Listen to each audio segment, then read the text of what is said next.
മദ്യം വാങ്ങാനുള്ള പ്രായപരിധി കർശനമാക്കുമെന്ന് എക്സൈസ് മന്ത്രി എം ലിജു. പ്രായപരിധി 23 വയസ്സെന്നത് കർശനമാക്കുമെന്നും എം ലിജു പറഞ്ഞു. നിലവിൽ 23 വയസ്സ് കേരളത്തിൻ്റെ അബ്കാരി ആക്ട് 15C പ്രകാരം 23 വയസ്സുള്ള ആൾക്ക് മാത്രമേ മദ്യം വാങ്ങാൻ കഴിയുള്ളൂ. അപ്പോൾ അതുമായി ബന്ധപ്പെട്ട് ഉള്ള നിർദ്ദേശങ്ങൾ സർക്കാരിന് മുമ്പിലുണ്ട്. അത് സംബന്ധിച്ച് തീരുമാനം ഉണ്ടാകും. കാരണം അല്ലാതെ ഞാൻ പറഞ്ഞത് ലംഘിക്കാതിരിക്കണമെന്ന് ഉറപ്പുവരുത്തുക എന്നുള്ളതാണല്ലോ സർക്കാരിൻ്റെ നടപടി. ഇതിപ്പോൾ ഒരു ഭരണപരമായ നിലപാടാണ്. നമ്മുടെ നിയമം 23 വയസ്സാണ് അനുശാസിക്കുന്നതെങ്കിൽ ആ നിയമം എന്ത് ചെയ്യപ്പെടേണ്ടതുണ്ട്? പാലിക്കപ്പെടേണ്ടതുണ്ട്. അതിനാവശ്യമായ നടപടി സ്വീകരിക്കുക എന്നത് എക്സൈസ് വകുപ്പിൻ്റെ അല്ലെങ്കിൽ സംസ്ഥാന സർക്കാരിൻ്റെ ഉത്തരവാദിത്തമാണ്. ഞങ്ങൾ അതിനുള്ളൊരു പ്രോസസ്സിലാണ്. ഒരു തീരുമാനങ്ങളുണ്ടാവും. കമലേഷ് കൂടി ചേരുകയാണ് വിശദാംശങ്ങളുമായി. കമലേഷ്, മുഖ്യമന്ത്രി വീര്യം കുറഞ്ഞ മദ്യം കേരളത്തിലുടനീളം ലഭ്യമാക്കാനുള്ള എല്ലാവിധ ചരടുവലികളും നടത്തുമ്പോഴാണ് ഇപ്പോൾ ഇദ്ദേഹം ഇങ്ങനെ ഈ ഒരു എക്സൈസ് മന്ത്രി പറയുന്നത് മദ്യം വാങ്ങാനുള്ള പ്രായപരിധി കർശനമാക്കുമെന്ന്. ഒരു വൈരുദ്ധ്യം നമുക്ക് തോന്നുന്നില്ലേ? എന്തൊക്കെയാണ് വിവരങ്ങൾ? സിന്ധൂരി, തീർച്ചയായും മദ്യം വാങ്ങാനുള്ള പ്രായപരിധി നിലവിൽ 23 വയസ്സ് തന്നെയാണ്. അത് പക്ഷേ അതിൽ താഴെയുള്ള, അത് കൃത്യമായ പരിശോധനകൾ ഇല്ലാതെ നിലവിൽ മദ്യം വിൽക്കപ്പെടുന്നുണ്ട് എന്നുള്ളതാണ് കണ്ടെത്തിയിട്ടുള്ളത്. അതിന്റെ അടിസ്ഥാനത്തിലാണ് ഈ പ്രായപരിധി കർശനമാക്കിക്കൊണ്ട് തന്നെ അത് നടപ്പാക്കും എന്ന ഒരു കാര്യം ഇന്നിപ്പോൾ മന്ത്രി പറഞ്ഞിട്ടുള്ളത്. അത് സംബന്ധിച്ച ആലോചനകൾ നടക്കുകയാണ്. പലതരത്തിലുള്ള പരാതികളുണ്ട്, പലതരത്തിലുള്ള നിർദ്ദേശങ്ങൾ ഇതുമായി ബന്ധപ്പെട്ട് വന്നിട്ടുണ്ട്. ആ ഘട്ടത്തിൽ സ്വാഭാവികമായും ഇത്തരത്തിൽ ഈ ഒരു പ്രായപരിധി കർശനമാക്കുക എന്ന ഒരു കാര്യമാണ് സർക്കാരിന്റെ മുന്നിലുള്ളത്. അതിൽ ഏറ്റവും പ്രധാനപ്പെട്ടത് ചെറിയ കുട്ടികൾ, അതായത് പലതരത്തിലുള്ള അക്രമ സംഭവങ്ങളിലേക്ക് ഈ 23 വയസ്സിന് താഴെയുള്ള ആളുകൾ, അതുപോലെ തന്നെ പ്രായപൂർത്തിയാകാത്ത ആളുകളെല്ലാം തന്നെ ചെറിയ കുട്ടികളൊക്കെയാണ്. സ്കൂളുകളിലൊക്കെ പഠിക്കുന്ന കുട്ടികൾ ഉൾപ്പെടെയാണ് ഈ മദ്യം ഉൾപ്പെടെ മറ്റ് ലഹരി വസ്തുക്കളൊക്കെ ഉൾപ്പെടെ ഉപയോഗിച്ചതിന് ശേഷം വലിയ അക്രമ സംഭവങ്ങളിലേക്ക് പോകുന്ന സാഹചര്യം ഉണ്ടാകുന്നത്. അത് തടയുക എന്നുള്ളതാണ്. പ്രായം കുറഞ്ഞ ആളുകൾക്ക് ഈ മദ്യത്തിന്റെ ലഭ്യത ഇല്ലാതിരിക്കുക, അത് ഉറപ്പുവരുത്തുക എന്നുള്ളതാണ് സർക്കാർ ആലോചിക്കുന്നത് എന്നതാണ് പറയുന്നത്. പക്ഷെ അതേസമയം നേരത്തെ സിന്ധൂരി സൂചിപ്പിച്ച ഒരു കാര്യം അത് വളരെ പ്രസക്തമാണ്. ഈ നിലയിൽ ഒരു വശത്ത് എക്സൈസ് വകുപ്പ് ഇത്തരം തീരുമാനങ്ങൾ എടുത്ത് മുന്നോട്ട് പോകുമ്പോൾ മുഴുവൻ ആളുകൾക്കും, അതായത് ചെറിയ കുട്ടികൾക്കുൾപ്പെടെ ഈ വീര്യം കുറഞ്ഞ മദ്യം ഉപയോഗിക്കാൻ കഴിയുന്ന തരത്തിലേക്കുള്ള നിലപാടുകളുമായി മുഖ്യമന്ത്രിയുടെ ഒരു തീരുമാനം കൂടി വരുന്നു എന്നുള്ളതാണ്. അത് എക്സൈസ് വകുപ്പിനെ കവച്ചു വെച്ചുകൊണ്ട് അല്ലെങ്കിൽ മറികടന്നുകൊണ്ടുള്ള ഒരു തീരുമാനത്തിലേക്ക് ആ നിലയിൽ പോകുമ്പോൾ എങ്ങനെ ഇത് രണ്ടും തമ്മിലൊരു വൈരുദ്ധ്യം നിലനിൽക്കുന്നു എന്നുള്ളത് ഏറ്റവും പ്രധാനപ്പെട്ട കാര്യമാണ്.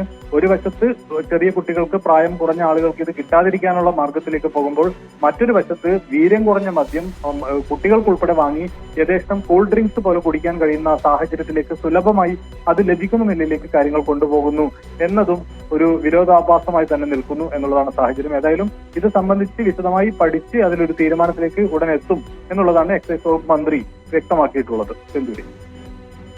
കമലേഷ്, ഇവിടെ ഏറ്റവും പ്രധാനം നമ്മൾ ഈ കാര്യങ്ങളെല്ലാം കാണുമ്പോൾ നമ്മുടെ മനസ്സിലേക്ക് ഇതുമായി ചേർത്ത് വെക്കാവുന്ന നിരവധി പ്രതികരണങ്ങൾ വരുന്നുണ്ട്. ഈ കഴിഞ്ഞ ദിവസം സഭയിൽ കരിമണൽ ഖനനവുമായി ബന്ധപ്പെട്ട് കുഞ്ഞാലിക്കുട്ടി മിനിസ്റ്റർ പറഞ്ഞത് അങ്ങനെ ഒരിക്കലും കരിമണൽ ഖനനം നടക്കില്ല, ആലപ്പുഴയുടെ തീരം തൊടിയിക്കില്ല എന്നാണ്. എന്നാൽ അതിനു മുമ്പ് മുഖ്യമന്ത്രി നടത്തിയത് മറ്റൊരു പ്രതികരണമായിരുന്നു, കരിമണൽ ഖനനം സ്വകാര്യവൽക്കരിക്കുമെന്നാണ്.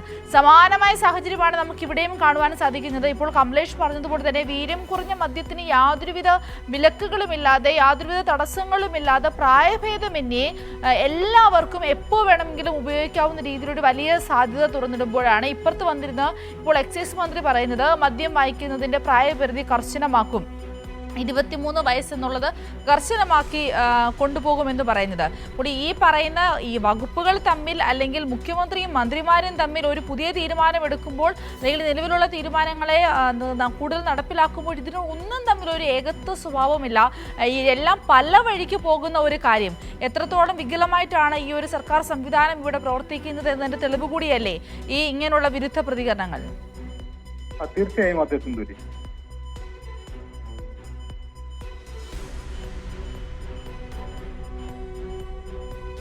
കമലേഷ് തുടരൂ, കേൾക്കാം. സിന്ധൂരി, തീർച്ചയായും അത് തന്നെയാണ് ഞാൻ അല്പം മുമ്പ് പറഞ്ഞിട്ടുള്ളത്. യാതൊരു തരത്തിലുമുള്ള കൂടിയാലോചനകളില്ലാതെ എക്സൈസ് വകുപ്പിനെ ഉൾപ്പെടെ മറികടന്നുകൊണ്ടുള്ള തീരുമാനത്തിലേക്ക് മുഖ്യമന്ത്രി പോകുന്നു എന്ന് ഞാൻ പറഞ്ഞത് ഈ വിഷയം തന്നെയാണ്. സ്വാഭാവികമായും അത്തരം ഒരു കൂടിയാലോചനകളില്ലാതെ ഇത്തരം പ്രധാനപ്പെട്ട കാര്യങ്ങളിൽ തീരുമാനങ്ങൾ എടുത്തു പോകുമ്പോഴാണ് വലിയ ബുദ്ധിമുട്ട് ഈ വിഷയങ്ങളിൽ ഉണ്ടാകുന്നത് എന്ന് നമുക്ക് മനസ്സിലാക്കേണ്ടി വരും എന്നുള്ളതാണ്. ഈ വിഷയവുമായി ബന്ധപ്പെട്ട് നേരത്തെ ഈ കരിമണൽ ഉൾപ്പെടെയുള്ള കാര്യങ്ങളിലെല്ലാം പലതരത്തിലുള്ള ഏറ്റവും പ്രധാനപ്പെട്ട, അതായത് ഇക്കാര്യത്തിലെല്ലാം UDF-ന് കൃത്യമായ നിലപാടുകളും നയങ്ങളും ഉള്ളതാണ്. നേരത്തെ LDF ഭരിച്ചിരുന്ന ഘട്ടത്തിലും അതിനു മുൻപ് AK ആന്റണി ഭരിച്ചിരുന്ന ഘട്ടത്തിലൊക്കെയാണ് ഈ കരിമണലിന്റെ സ്വകാര്യ മേഖലയ്ക്ക് നൽകുന്ന ഉൾപ്പെടെയുള്ള കാര്യങ്ങളിലേക്ക് കടക്കുന്നത്. അന്ന് കോൺഗ്രസും UDF-ഉം തന്നെയാണ് വലിയ പ്രതിഷേധവുമായി രംഗത്ത് വരികയും ചെയ്തിട്ടുള്ളത്. പക്ഷെ അത്തരത്തിൽ ഈ മദ്യനയവുമായും വളരെ കൃത്യമായ നിലപാട് പല ഘട്ടങ്ങളിലായി കോൺഗ്രസ് പറയുന്നതാണ്. പക്ഷെ അധികാരത്തിലേറുമ്പോൾ ആ നയങ്ങളിൽ നിന്നും നിലപാടുകളിൽ നിന്നും കോൺഗ്രസിന്റെ മന്ത്രിമാർക്ക് വ്യതിചലിച്ചു പോകേണ്ടി വരുന്ന സാഹചര്യമാണ് എല്ലാ കാലത്തും ഉണ്ടാകുന്നത്. സമാനമായ നിലയിൽ തന്നെയാണ് VD സതീശൻ മുഖ്യമന്ത്രിയായി വരുമ്പോൾ ഈ മദ്യനയത്തിൽ ഉൾപ്പെടെ വീര്യം കുറഞ്ഞ മദ്യം സംസ്ഥാനത്ത് വിൽപ്പന നടത്തുന്നതുമായി ബന്ധപ്പെട്ട വിഷയത്തിൽ ഉൾപ്പെടെ ഒരു ലാഘവത്തോടു കൂടിയുള്ള ഒരു നിലപാടിലേക്ക് പോകുന്നത്, അല്ലെങ്കിൽ നേരത്തെ പറഞ്ഞ കാര്യങ്ങളിൽ നിന്നൊക്കെ കളം മാറി ചവിട്ടിക്കൊണ്ടുള്ള ഒരു നിലപാടിലേക്ക് പോകേണ്ടി വരുന്നത് എന്ന ഒരു കാര്യമുണ്ട്. സ്വാഭാവികമായും നിലവിൽ ഇപ്പോൾ ഇത്തരം തീരുമാനങ്ങൾ എടുത്തു പോകുമ്പോൾ പാർട്ടിക്കുള്ളിൽ നിന്ന്, മുന്നണിക്കുള്ളിൽ നിന്ന്, മന്ത്രിസഭയ്ക്കകത്ത് നിന്ന് പോലും വലിയ വിമർശനങ്ങൾ ഏൽക്കേണ്ടി വരുന്നതും ഇതുകൊണ്ട് തന്നെയാണ്. കൂടിയാലോചനകളില്ലാതെ ഏകപക്ഷീയമായി കാര്യങ്ങൾ എടുത്തു പോകുന്നു എന്നുള്ളതാണ്. തങ്ങളുടെ പ്രഖ്യാപിത നയങ്ങളിൽ നിന്ന് വ്യതിചലിച്ചുകൊണ്ടുള്ള നിലപാടുകളിലേക്ക് സർക്കാരിന് അല്ലെങ്കിൽ ചില മന്ത്രിമാർക്കെങ്കിലും പോകേണ്ടി വരുന്നു എന്നുള്ളത് തന്നെയാണ് വലിയ വിമർശനമായി വരുന്നത്. സിന്ധുജി.